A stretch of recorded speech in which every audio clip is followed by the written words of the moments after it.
Ang ilang taong pinagsumikapan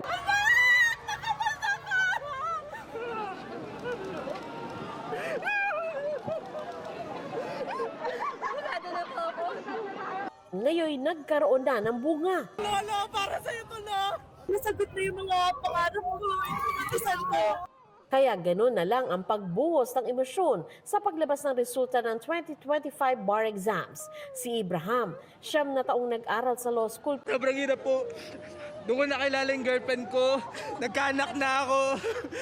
Tapos ngayon, nakagraduate na rin sa wakas. Malaki na yung anak ko. Tapos nakapasa po ako ng bar exam. Paulit-ulit na bumabagsak pero lumalaban pa rin po kahit bumabagsak. Ang 59 anyos na si Reyo Eduardo Rivera, 11 ulit daw nag-take ng bar bago nakamit ang matamis na success. Habang may buhay, may pag-asa. Huwag tayong mawawala ng magtiwala lang tayo sa Diyos. Ang inang ito, mag-isang nagpunta sa Supreme Court para sa anak na 4 na ulit nang nag-exam. Hindi naman siya nabigo. Sabi ko, hindi anak, gusto ko, nandun ako. Kahit ilang beses pa. Anak, I love you! Binigay na sa'yo ng buong Nazareno lahat. Alay naman daw ni Ezra Solano ang tagumpay sa kanyang lolo. Lolo, para sa'yo to, no? Magsasaka po yung lolo ko, namatay po siya last year. Inalay ko po yung exam para sa kanya. Para sa mga magsasaka. Para sa inyo po ito. Ayon sa Supreme Court, 5,594 ng mahigit 11,000 examinees ang nakapasa ngayon. 48.98% ang passing rate, mas mataas kesa sa ilang nagdaang taon. Nanguna si Gen Roniel Sanchez ng UP Diliman. One of my friends called me and then informed me. She was like, Sanch, nag-top 1 ka, and I'm sitting in the Jeep, bemused. I was like, you have got to be kidding me. I never really intended to top the bar. Just do your best and whatever happens, happens.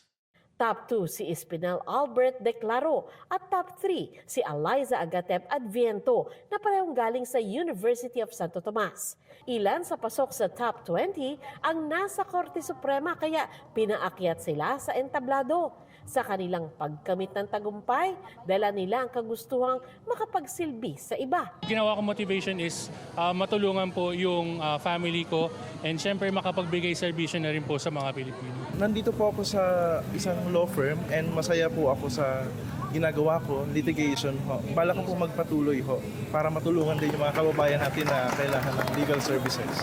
Justice is for everyone, for the poor, for the uneducated, for those unemployed, for our senior citizens, for our PWDs, for everyone.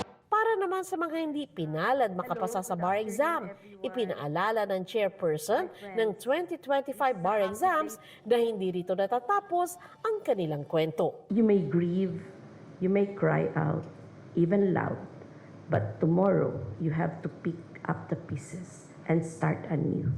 Failure is just temporary. It's just a temporary setback. It will never define us. Sa February 6, manunumpa ang mga bagong abogado.